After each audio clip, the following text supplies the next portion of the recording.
Go. Ready. Dr. Abid Ur Rehman is a chairman of Samsung Group, a very large group in Pakistan, who we have the honor to be here and discuss all the requirements for power for the Pakistan government or Pakistan industrial development plans, So over to Mr. Marshall, who can explain to him how it can be done, how we can join together as a brothers and help Pakistan as a community to get all this poverty alleviation program and all that, and development program, It's an honor to have you inside history with me today, sir. Okay, this is a 2 megawatt mobile power station, and this is my United States patent number on it. This is the United States patent number and the date that it was issued, and the name of my patent is Mobile Power Generation System and Method.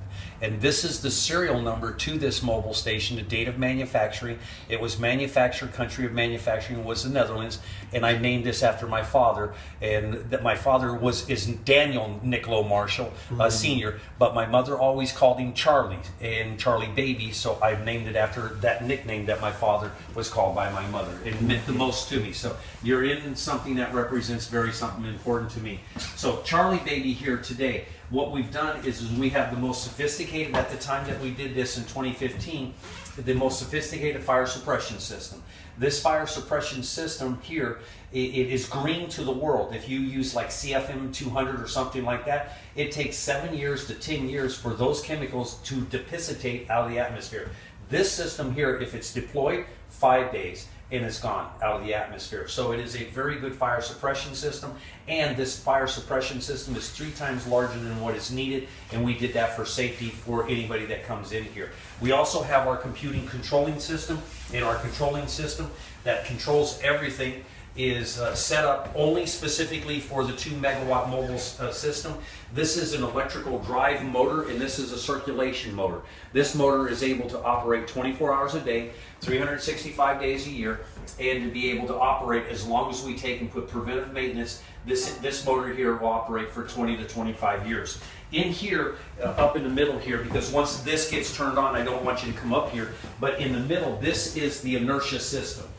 This inertia system I designed. And this inertia system, as the mobile station picks up its power, it turns around and creates inertia. That inertia gives a factor of 12. So if this is at 500 horsepower, then this motor at this point here connected to the generator is at 6,000 horsepower. And if that's 1,650 foot-pounds of torque, now we're over 18,000 foot-pounds of torque. And this mobile station only uses 409 horsepower to operate the 2 megawatt, and it only uses 412 foot-pounds of torque to be able at load.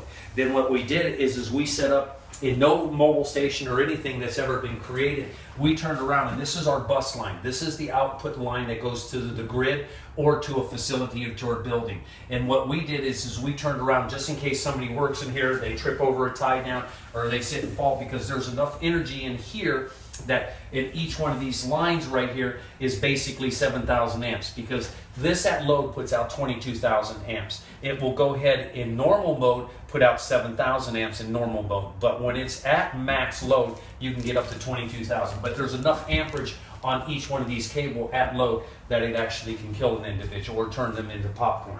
The circulation fans that we have here, there's one over there on the bottom and one at the top, and they're over there, and they're controlled by the thermostatic relay up here, and we have it set at a temperature for it to be able to turn off and on as we need or as we want. So as the temperature gets really warm in here, then it will go ahead and turn on. Now all the heat that's in here, that's generated in here, is only generated by the generator. And that's why we have these as exhaust ports, because about 96% of the total heat is taken out of the exhaust port.